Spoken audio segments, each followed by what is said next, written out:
দিদি আপনি চতুর্থবারের মতো মনোনয়নপত্র জমা দিলেন।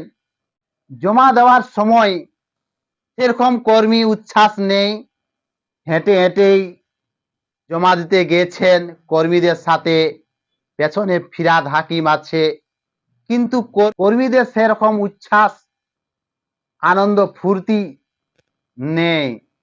ওই কিছু জেহাদিদের বাচ্চা ছিল, বাংলাদেশের ধার করা গান জয় বাংলা বলছে, আর দিদি হেঁটে হেঁটে এসডি অফিসে গেলেন এবং মনোনয়নপত্র জমা করতে।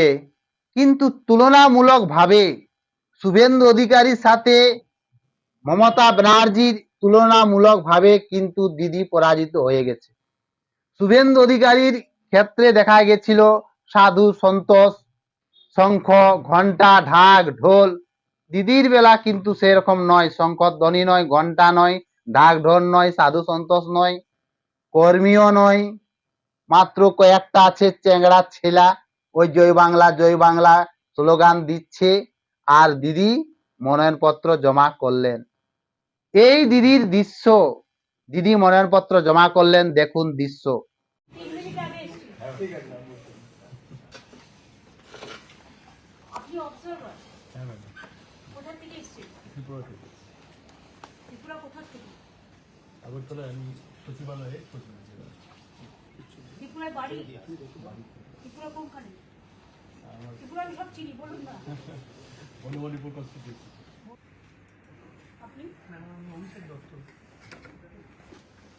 আমি মমতা ব্যানার্জি পশ্চিমবঙ্গের বিধানসভার একটি আসন পূর্ণ করার উদ্দেশ্যে মনোনীত হয়ে সত্যনিষ্ঠার সাথে প্রতিজ্ঞা করছি যে আমি বিধি দ্বারা প্রতিষ্ঠিত ভারতের সংবিধানের প্রতি সম্পূর্ণ শ্রদ্ধা ও নিষ্ঠা জ্ঞাপন করব এবং আমি ভারতের সার্বভৌমত্ব ও অখণ্ডতা রক্ষা করব।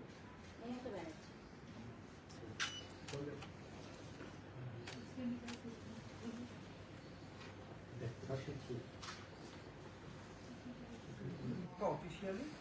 আপনাকে হ্যান্ডওভার পারবো তো। Thank you so much. ঠিক আছে, সবাই দেখে এদিকে ম্যাডাম, স্যার এদিকে।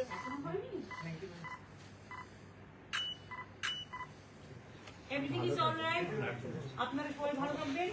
মমতা ব্যানার্জি কয়েক মিনিট আগেই এসডি অফিসে ঢুকেছিলেন এবং সমস্ত অফিসারদের সাথে পরিচয় করালেন, কারণ নির্বাচন কমিশন জ্ঞানেশ কুমার তো সমস্ত দিদির প্রশাসন দপ্তরটাই চেঞ্জ করে দিয়েছে, তাই সমস্ত অফিসারদের সাথে এক এক করে নাম জিজ্ঞেস করলেন যে কোথা থেকে এসেছো, কিবা নাম, কোথায় ছিলেন, এরকম ভাবে দিদি জিজ্ঞেস করছেন।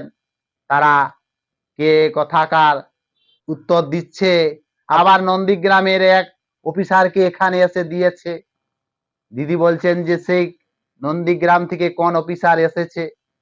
বেশ কিছুক্ষণ অফিসারদের সাথে পরিচয় করালেন, তারপরে মমতা ব্যানার্জি নিজের মনোনয়নপত্র জমা করলেন, খিচ মেরে ফটো করালেন, তারপরে দিদি বেরিয়ে এলেন। এই হচ্ছে দিদির মনোনয়নপত্র জমা করার দৃশ্য। তারপরে দিদি বাইরে বেরিয়ে এসে বেশ কিছুক্ষণ বক্তৃতা দিয়েছে। কি কথা বলেছে শুনুন একবার। আপনাদের সকলকে বলি, আমি 365 দিন এখানে থাকি। আমার ধর্ম, কর্ম, বর্ণ, আন্দোলন সবকিছুই ভবানীপুরকে ঘিরে। আমি ছোট্টবেলা থেকে এখানেই আছি, এখানেই থাকি, এখান থেকেই আমার সবকিছু।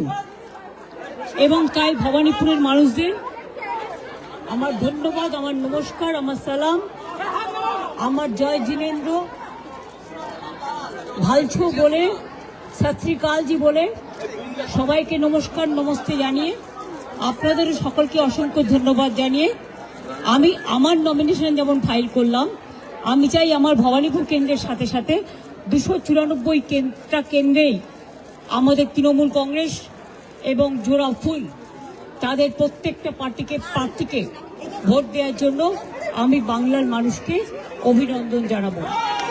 কারণ দিদি, আপনি চতুর্থবারের মতো মনোনয়নপত্র জমা দিলেন, কিন্তু মাইক আর বক্সটা ভুলেনি। বাইরে বেরিয়ে এসে মমতা ব্যানার্জি বললেন যে 365 দিনেই আমি ভবানীপুরে থাকি, ছোট্টবেলা থেকে থাকি, আর আমার লড়াই ভবানীপুরের জন্যই। আর দিদি বললেন যে আমি ভবানীপুরের হয়ে মনোনয়নপত্র জমা দিলাম এবং 294টা সিটের মধ্যে বাংলার মানুষকে আহ্বান করছেন যে চতুর্থবারের ক্ষমতায় আসার জন্য ভোট যাতে দেয়। এই দিদির দৃশ্য। দিদি, আপনি চতুর্থবারের মতো মনোনয়নপত্র জমা দিলেন, তো বাংলার মানুষকে চাইছেন ভোট। আপনাকে দিদি চাইতে হবে না, বাংলার উন্নতির কাজ করে থাকেন, তাহলে বাংলার মানুষ আপনাকে ঢেলে ভোট দেবে, ভোট চাইতে হবে না। আর যদি বাংলার মানুষের কোনো উন্নয়নের কাজ না করে থাকেন, তো আপনাকে ভোট দেবে না। জনতা বিচার করবে যে চতুর্থবারের মতো কাকে মুখ্যমন্ত্রী করতে চায়। একদিকে নমিনেশন ফর্ম জমা করেছে শুভেন্দু অধিকারী, একদিকে মমতা ব্যানার্জি করলেন। তো কাকে করতে চাই বাংলার মানুষ নির্ণয় করবে, যে চাকরি চাই না ভাতা চাই, শিল্প চাই না তোলাবাজি চাই, ডবল ইঞ্জিন সরকার চাই না একটা ইঞ্জিন সরকার চাই, আয়ুষ্মান ভারত চাই না স্বাস্থ্য সাথী চাই। কি করবে বাংলার মানুষ নির্ণয় করবে। দিদি, আপনি যদি ভালো কাজ করে থাকেন তাহলে বাংলার মানুষ ঢেলে ভোট দেবে। আর যদি বাংলার মানুষের যদি হয়ে কোনো কাজ না করে থাকেন, তাহলে দুহাত পেতে ভোট চাইলেও আপনাকে চতুর্থবারের মতো ভোট দেবে না। আপনি 2021 সালে এসেছিলেন এক পায়ে ব্যান্ডেজ করে, আর সেরকম ভাবেই প্রচার করতেন যে হুইল চেয়ারকে ভোট দাও, অনেক প্রতিশ্রুতি দিয়ে ঢোপবাজি দিয়ে বাংলার মানুষের কাছে ভোটটা নিয়ে ক্ষমতায় এসেছিলেন।